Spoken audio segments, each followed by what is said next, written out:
Hello, everybody. I hope you're having a wonderful day. Thank you for joining us. We are at the Ask an Expert MBTI certification program, and my name is Michael Segovia.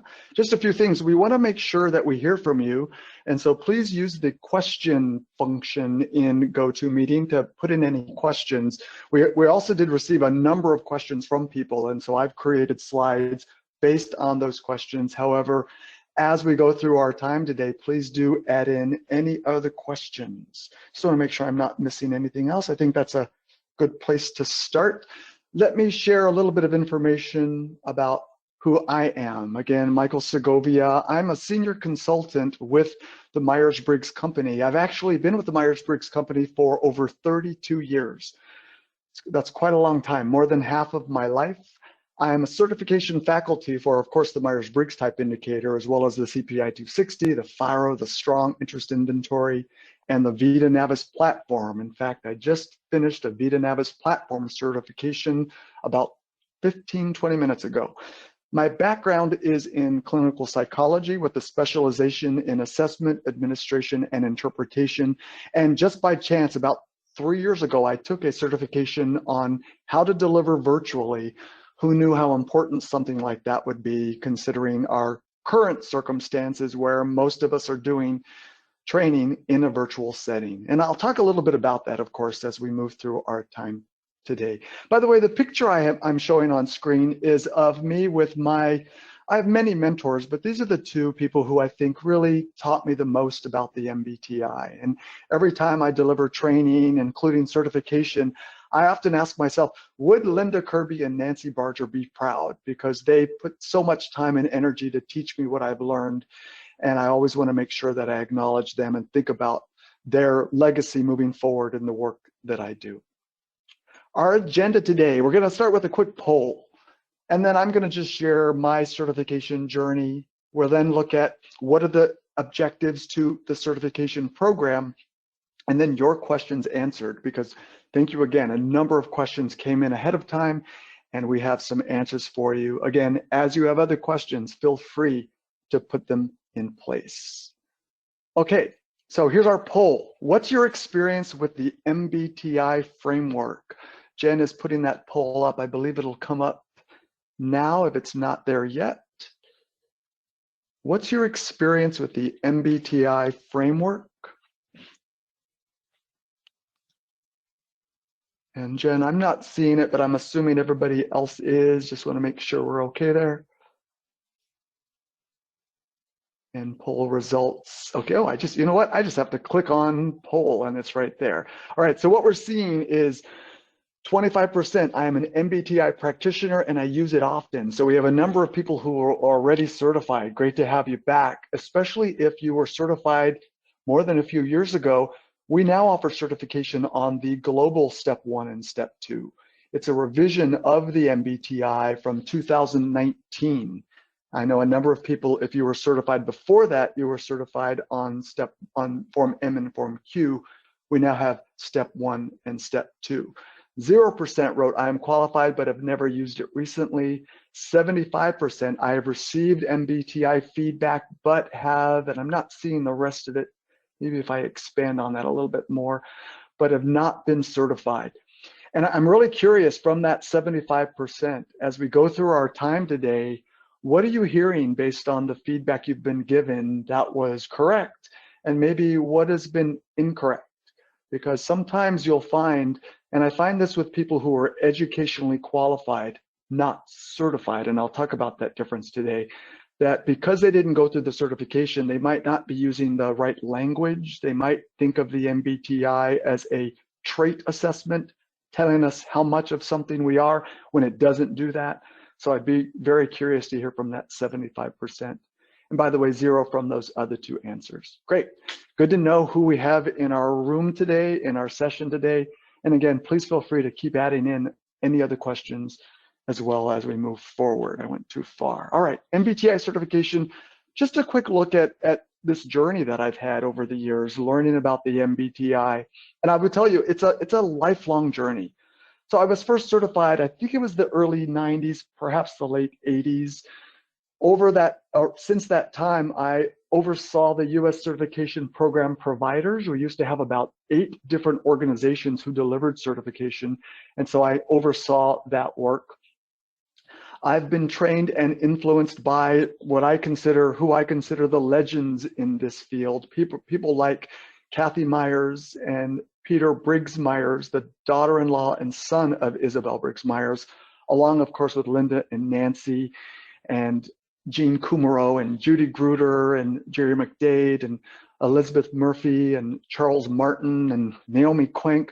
I do want to point out Naomi Quenk, those of you who knew her, passed away about a week ago. And an amazing person, the author of one of the authors of the MBTI Step 2, author of the booklet In the Grip, and a book, Was That Really Me? I recommend those resources quite a bit if you're interested in looking at type and stress. In the Grip is a really good booklet. Again, you can find that on our website. Moving down this slide, you can see I work with all of our current faculty. So when we launched the virtual delivery of this program, I delivered that training to our current faculty around the US and in many parts of the world. I've delivered the MBTI in-person program over 200 times. I can't count anymore how many times. That's a 4-day program. And I co-developed along with my colleague Leanne Harris with input from people like Jerry McDade and Martin Bolt, the current virtual certification program. And I'll talk about those as we move through our time today. Again, feel free to add any questions along the way. I'm going to do my best to keep an eye on them. And I know that Jen will make sure that we cover them at the end of our time as well. All right, so let's move forward here.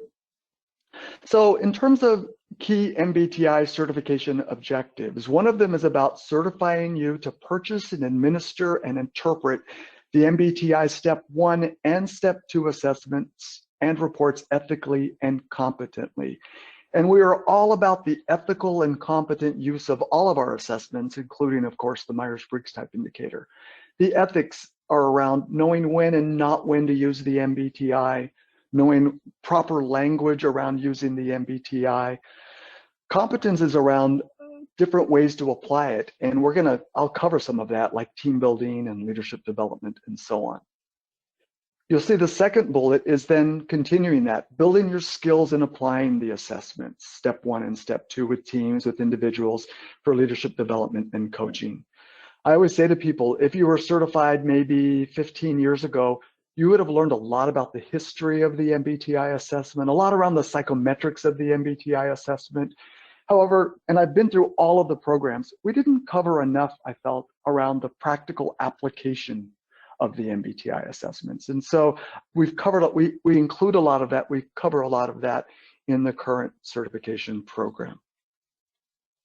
Now, how we achieve those objectives. So if you are planning to get certified, lots of presentations, of course, by our facilitators, including me, and presentations by our participants. We want to hear from people, and so we ask you to present in various ways, nothing where you feel put on the spot, or of course where you're disclosing any personal information, just presentations based on your 4-letter type. There's a good amount of self-directed online learning as well, including pre-work in the current virtual program. We have a new online learning platform. And what's great about that is once you get certified, you have ongoing access to that online learning platform. Feedback preparation work, where those of you who are certified, I think about maybe 25% of us might be in our group today, you had to give feedback where you had to talk to another person about their MBTI results. You do that in the current program. You do it 3 times, however. Once around basic MBTI, then we move you to giving feedback or talking to another person around something called type dynamics, and then feedback around the MBTI Step 2.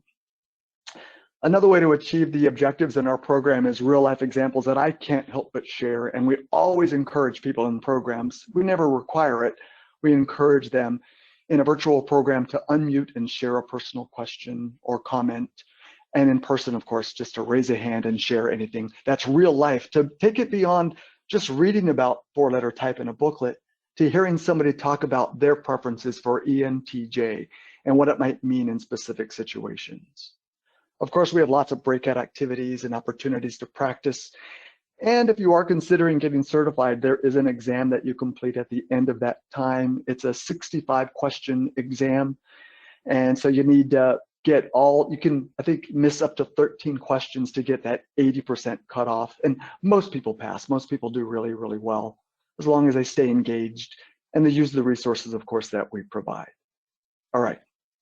So we did receive a lot of questions. And so I want to make sure I save time for that. And so I'm just going to start with these questions that came up before the program. One of them is, since most, if not all, training is currently done virtually, how have you adapted the certification program? Thanks for sending in that question ahead of time.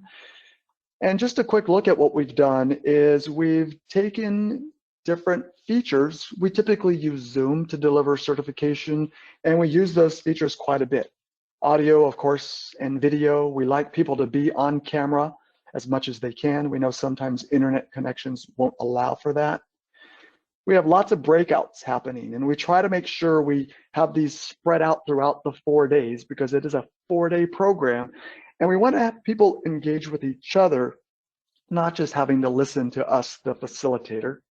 We also use chat and we use whiteboard features. And what's great is you'll know what we're going to do because these little icons will appear on the slide. So you'll be prepared ahead of time. Oh, in a minute, Michael's going to put me into a breakout. That'll come up, of course, when that time comes.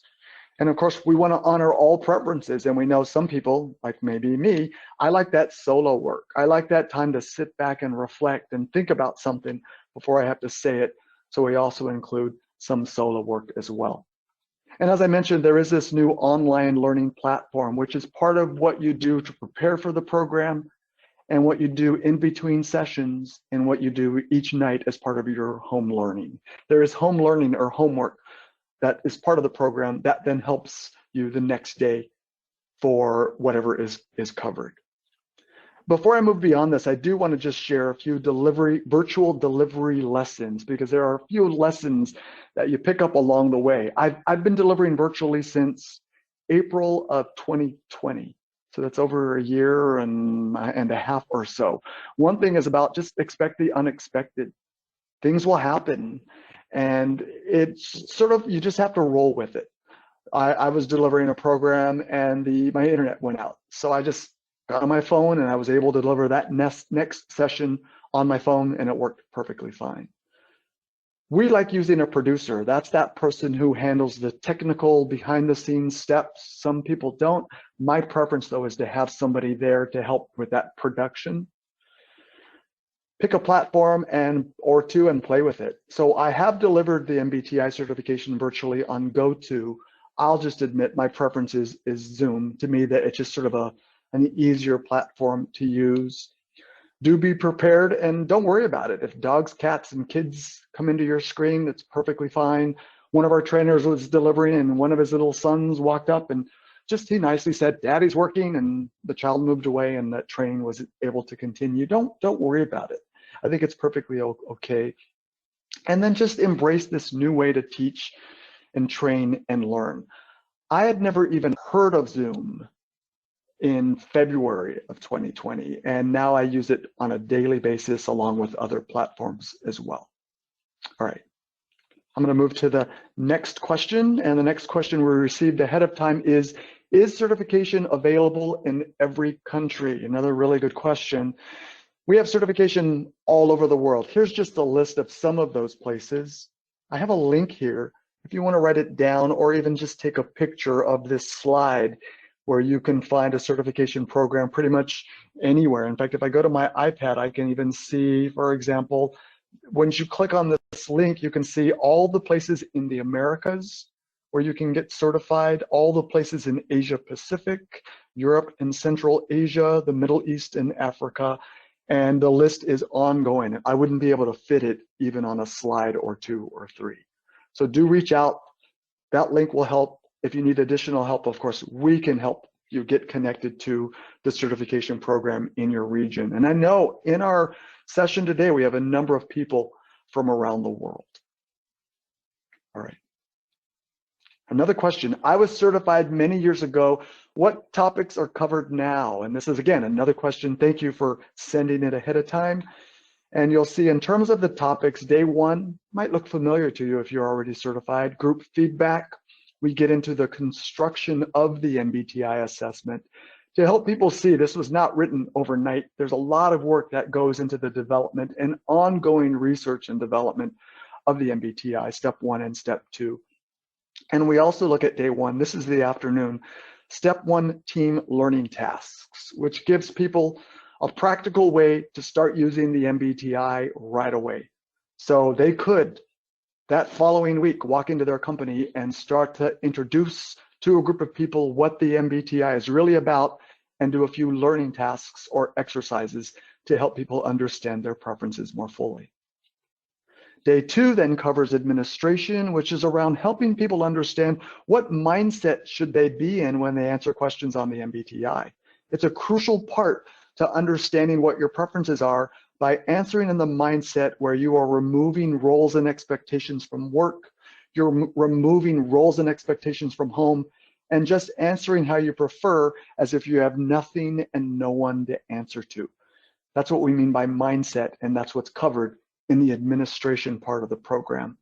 And then we get people into feedback, where they will be in a trio or a pair, and they're going to spend time talking about type with another person, talking them through their results. Day 2 also gets into type dynamics and type and stress and type dynamics and leadership development. If that's a new word for people who are new to type, type dynamics looks at the interplay, if you will, of our preferences. For example, my preferences are INFP, and that's an interesting way to understand type. However, type dynamics can zoom in on, I'm using that word on purpose, what's the driver or heartbeat of my preferences for INFP? For me, it happens to be introverted feeling. And what support or sidekick do I have for that? It's extroverted intuition for me. And what are my potential blind spots or potential challenges, if you will? And for me, that would be sensing and thinking. And how might I bring those challenges? How might I understand them and develop so that they don't remain as challenges for me as I develop and grow? And so we get into type dynamics and how to figure out what is your favorite, second favorite, third, and fourth when it comes to type dynamics. Day 3, we continue because type dynamics is a very rich topic, and we also look at development in terms of what should happen to us over the course of our lives. And then we also get you ready for step 2, group feedback, or we actually walk you through step 2 in a group feedback setting. How would you deliver this to a group of people? Which then prepares you for step 2, one-to-one feedback. We look at a few step 2 team applications. We review construction, reliability, and validity. And then we sum it all up. This comes to us from Jerry McDade. We need to really, at the end, really cover the ethical use of the MBTI. And so we present a few scenarios around why you never use the MBTI for selection. It's inappropriate, unethical use, and so on. And so we look at those sorts of topics. All right. I'm going to keep going with these questions, and then we're going to get to your questions that are coming in as well. I just want to honor those questions that came in ahead of time. Oh, that went too fast. All right, what does it cost and what materials are included in the certification program? So it's going to cost $2,800 to get certified, $2,895 more specifically. And you might think, well, that's a lot of money. And if I compare it to, for example, I'm certified on other assessments. I'm certified on the Hogan, and that's a 2-day program for about $2,500. I'm certified on everything DISC. That's a 2-day program for $2,800. Let's see, the EQI, I'm certified for that 2-day program. That's $1,800. And again, our program is $2,895, and it's a 4-day program. And in terms of what you get, lots of materials, of course, different slides to use. There's the Introduction to Myers-Briggs Type booklet, which, by the way, I recommend anytime you give feedback that every single person gets this booklet. We give you these feedback slides. Let me just, this third bullet. We know when people are giving feedback face-to-face, you would use materials and cards that we have that are included in the program. Virtually, it's a different animal, if you will. And so we've included a set of slides that you can now use to deliver feedback virtually.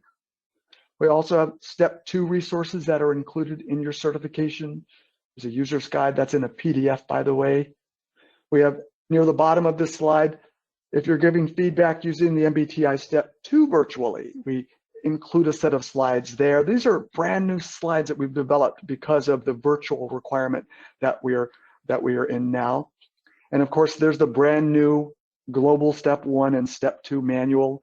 Those who were certified even a few years ago, this is a brand new manual. I have it in hard copy. It's here somewhere, there it is. In the certification program, however, you get it in a PDF. And then continuing, there is the resource guide. There's a workbook now that you get. It's a great smaller workbook that you can use to walk through the steps for feedback. There are these nice feedback cards. Again, if you were certified even just a couple of years ago, you might not have these cards. Great way to help a person as they're going through feedback to hold on to something and be more interactive in the process. There's also this facilitation kit and other resources as well. Near the bottom of this slide, giving feedback on the MBTI Global Step 1 and Step 2 assessment videos. We actually have new videos that are available to give feedback so that if you want to prepare and you want to make sure you're saying the right thing in the right order, you can watch a few videos to help you then know how to do that. And then there are the Step 2 feedback cards. So lots of resources available. All right. Another question. What's this next one? That again, thank you again for sending this ahead of time. What is required during the program to become certified? There are requirements. Things like you have to participate, meaning you have to be there. You have to complete the online learning that we deliver or that we ask you to complete before the program, and then throughout. There's the assigned homework.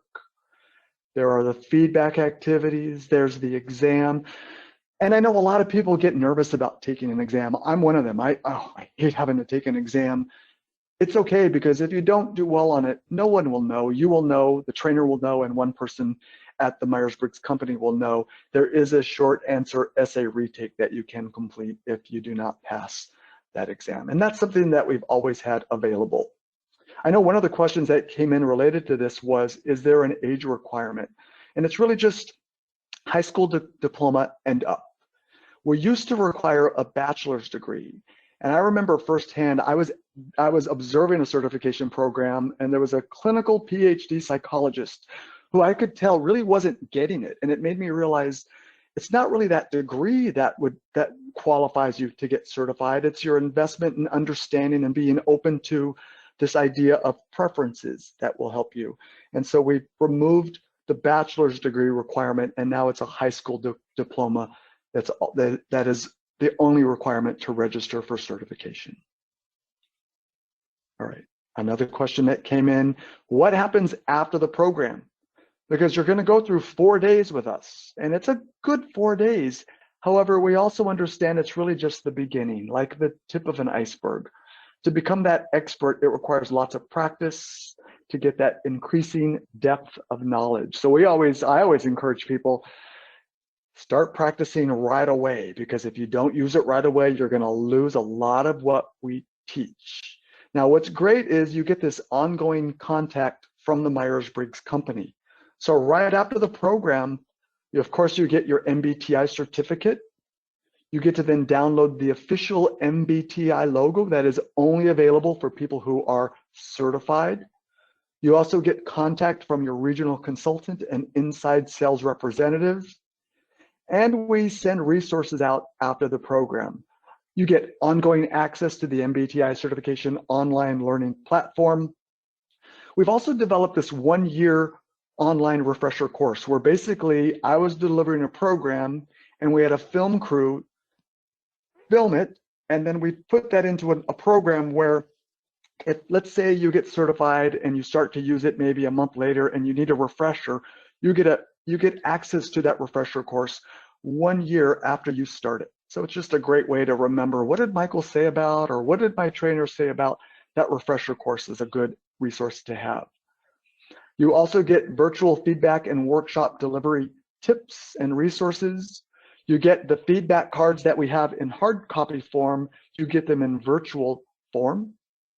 You also get a guide on 10 tips for your first workshop and a guide on adapting your style.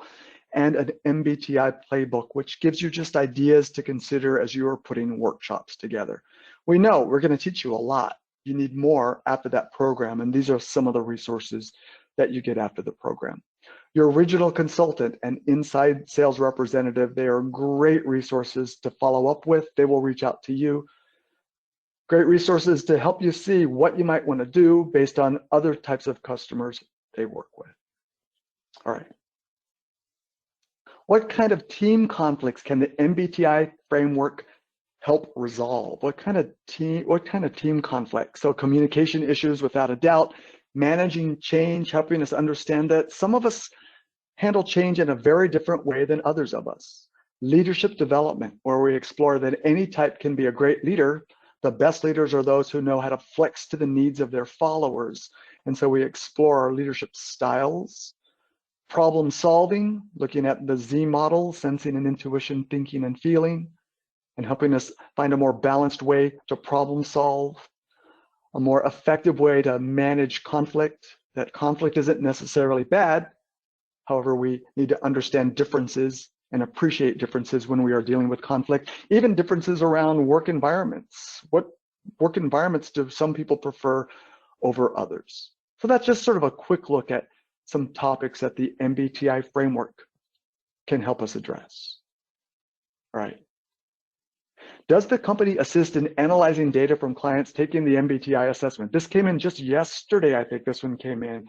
And here's where you want to connect with our research division. Dr. Rich Thompson, Dr. Mike Morris, there's an email address that you might want to take a picture of or write down, research@themyersbriggs.com. And here's where you can explore your research projects with us and our research division. We collect a lot of data. Of course, all of that data protects the privacy of anybody involved. We follow all of those guidelines. However, we have a lot of data that we can work with you on based on the research project that you are working on. We also have John Haxton, who is head of thought leadership, and he has a lot of really good resources on our website. Just do a search on our website, John Haxton, and you'll see interesting papers that he's developed, interesting topics he's covered as well. Hackston is Haxton, Hackston. Here's another question, also from yesterday. I have a master's degree. Do I need any other education to become certified? So there is something that we call educational eligibility. So if you have a master's degree in areas like psychology, counseling, organizational development, or a related field, and here's a link that shows all of the fields that we're thinking about, then you can be what's called educationally qualified. Now you'll see that second bullet. If you meet this educational eligibility, you can purchase and administer the assessments, but you're not considered actually certified. And I would highly recommend anyone who is educationally eligible that you actually get certified. I often find those who are educationally eligible, like when I came out of graduate school, I was educationally eligible or qualified. I knew a lot about assessments, but I didn't know about the MBTI, and it's a different type of an assessment. If I used the MBTI based on what I was taught in graduate school, I actually would have used it wrong. I would have used it as a trait measure, thinking that it told me how much of something that you have or how good or bad you are, and it doesn't actually do that. The MBTI gives us information about our preferences, not about how good or bad or how big or small those preferences are even at all. It's a big learning that we cover, of course, in the certification program. How often is the assessment given for employment and for organizations in order to help place them in the best job position? I'm curious, those people who are certified, you might have a reaction to this question. How often is the assessment given for employment and for organizations in order to help place them in the best position? And the answer is never. It's never meant to be used for any kind of selection at all. Unethical and inappropriate use, by the way. The MBTI gives us information about our preferences. What that means is, while I have a preference, let's say, for feeling, that doesn't mean I can't use the thinking side. In fact, if I'm motivated to, I can use that thinking side quite well. All the MBTI is telling me is which side I prefer, recognizing, of course, that I need to use both sides to be an effective and productive person in work and in life. So the MBTI doesn't tell us what we are good at or not good at doing. And it's a major point that we cover during the certification program. And it's a point we've always covered in the MBTI certification program. All right, I want to make sure we have time for the questions that are coming in. Jen, do you want to just read some of them now and then we'll get to next steps? Sure. So some of the questions that came in, how many hours of homework will there be each night? How many hours of homework each night? Now, sometimes you're going to think, wow, that'll take me hours and hours. I recommend 1, maybe 2 hours at the most. And I even say to people, you might not have time to look at all of this. That's okay. Just mark it as work you're going to look at later. And then tomorrow when we come in, we can answer any questions that you don't feel like you were able to get in that 1 or 2 hours of homework. Thanks, Jen, for that question and for who sent that in. How about another question, please? What are some of the main challenges that MBTI practitioners face? Good question. You know, the MBTI is the most widely known personality assessment in the world. It's also, I think, at times the most widely misunderstood, where people will take maybe, I'm just going to say it, one of those ripoffs online that has no real research behind it. And then they think they should use it one way when in fact, that's not really how it should be used. Some people will think that the MBTI is meant to label them. They'll even say, look, there are a bunch of boxes on the type table. You're putting me into a box. And so the challenge I face there is to remind people to think about those 16-room table as a 16-room house, and we're asking you to find the room you prefer instead. Recognizing you use all of the rooms, of course, just which one you prefer. So getting past some of that information can sometimes be a challenge. Maybe somebody who is not certified and they've administered it incorrectly, or maybe not even the real MBTI, but they think it was the real MBTI. And so having to correct that understanding is another challenge that I think that you sometimes face as an MBTI practitioner. I'm curious, let's do another one and then we'll look at next steps. I think we have some time. Okay. The next question is, Okay. what's the difference between offering the MBTI Step 1 and Step 2 assessments to clients? Good question. So when we talk about the MBTI Step 1, we're actually talking about 4 pairs of opposites. Those pairs of opposites are E and I, S and N, T and F, and J and P. Those are 4 pairs of opposites. That's Step 1. Step 2 covers those 4 pairs of opposites. It also, though, gives us categories, or what we call facets, that exist within each of those pairs of opposites. So under extroversion and introversion, there are 5 facets that help us understand the diversity within the expression of our type. The diversity within the expression of our type. For example, I have a preference for introversion, as I've already shared. I actually report out of preference, though, on the extroversion side, on the facet expressive. And that's how I look different from other people who prefer introversion. I have a preference for perceiving. However, I have a facet on the MBTI Step 2 that's planful, and another one that's early starting. Those facet poles are on the judging side. That then shows how, though I have a preference for perceiving, how I look different from other people who prefer perceiving. And that's what the MBTI Step 2 offers in addition to the MBTI Step 1. I do want to recommend, I always start with Step 1 first. Make sure my client has an understanding of those 4 pairs of opposites before I then move into the MBTI Step 2 facets. There are a total of 20 of them, 5 per preference pair. Great, thanks for that question. What do you think, Jen? One more, and then we'll look at next steps, and then we'll try to see what other questions we can get to before we close. Sure.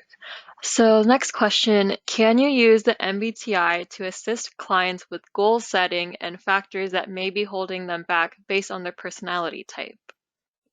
Yeah, without a doubt. I like to look at what we bring to the table when it comes to our personality preferences and what our potential challenges are as well. And in the certification program, we actually do something called 4 quadrants that looks at, by type, what do you bring to the table? What do you overdo and what do you overlook? And that overdo, overlook content is great for goal setting, great for for any kind of development you might be doing with your supervisor, so that you're not overdoing and not overlooking as much as maybe you do based on your preferences.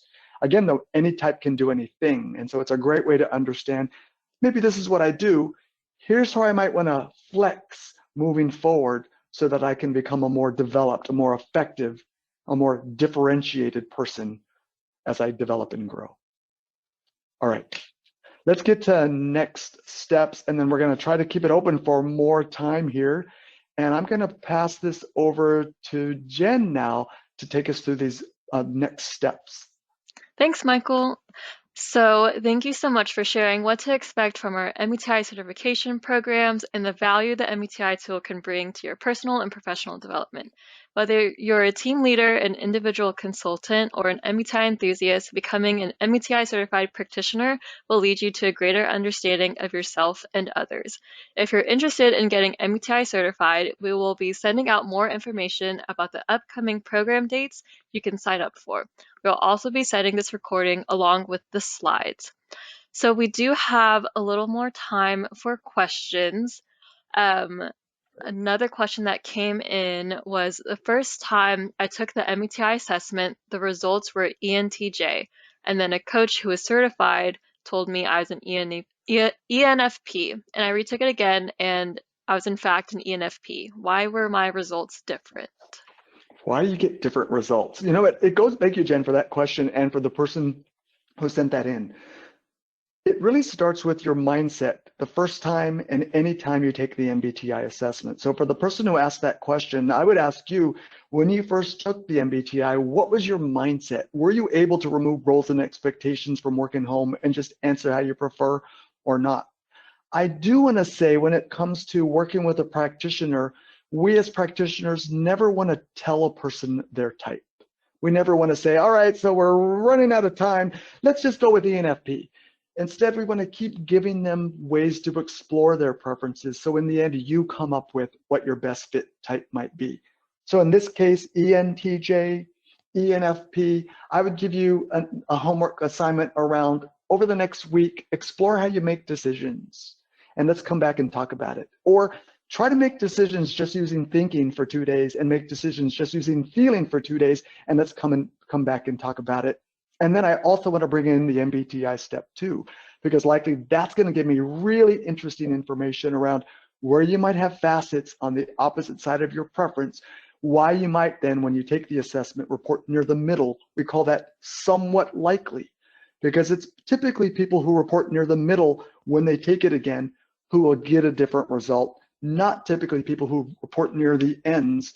The very likely, those are the newer words, somewhat likely, likely, and very likely. Instead of slight, moderate, clear, and very clear, it's now somewhat likely, likely, and very likely. People who report near the middle, they are more often the people who get a different result, because you have to answer just a couple questions different to then get that different result. Hopefully that helped. What else do you have for me, Jen? Another question that came in, is Step 2 included in the certification training program? Step 2 is included in the certification program for them. It is included in the US and most places around the world. In Europe, it's 2 separate programs currently. So, however, we encourage people to get certified on both. And I might have to be corrected a little bit on that. However, yes, in the US, it is part of the afternoon of day 3 and most of the day on day 4, the MBTI Step 2. Another question that came in, what was one of the highlights of being an MBTI practitioner for you? A personal question. I love that question. What are the highlights? You know, in general, the highlights are when you have that connection with someone, especially if early on you think, oh, this just isn't going well. I can think of one team I was working with, and it was a group of engineers. And I will say, historically, groups of engineers will be a bit more skeptical when it comes to personality type. Often, not always, but often you'll find sensing, thinking, and judging. Those are the common preferences for engineers. And I remember working with this one group, and as the morning began, I'm up presenting, thinking I'm giving my best stuff. And I looked down, and there was this one guy, try to find my image, by the way, in screen. His arms were crossed, and he was doing this. And I thought, oh, this guy just isn't into this at all. That's how the day began for him. At the end of the day, he went from arms crossed and nodding and rolling his eyes at me to arms open, and he said to the group, "This has been amazing. We need to make everyone in the company use this assessment." By the way, he went from one extreme to the other extreme because you never make anyone take the MBTI. It's always an invitation. Still, though, that it was a real, oh, I said something, or somebody else in the group said something based on what we were covering, and you could tell it made this difference in his life. I was able to have a one-on-one session with each person the next day, and he did say things like, wow, I was really close to this information, but as you shared more, it really helped me see what I bring to my team and where I might have a few, if you will, challenges along the way. I think of working with college students, and I think how useful this would have been if I received something like this in college, where college students will say, why didn't somebody share this with me earlier? I've always felt so strange, like I was the only person in the world, and now I feel like I actually belong. There are other people like me in some way, and yeah, and while I might be different, that difference can be a good thing in the end. I could keep going with lots of stories there. What else do you have for me? I know we are short on time. I could go all day here, of course. That was so beautiful. Thank you so much for sharing that, Michael. That's actually all the time that we have, though. So we're going to take this to a close. Thank you so much, Michael. And thank you all so much for taking time out of your day to join us. Have a great rest of your day, and we'll reach out to you soon. Thanks, everybody.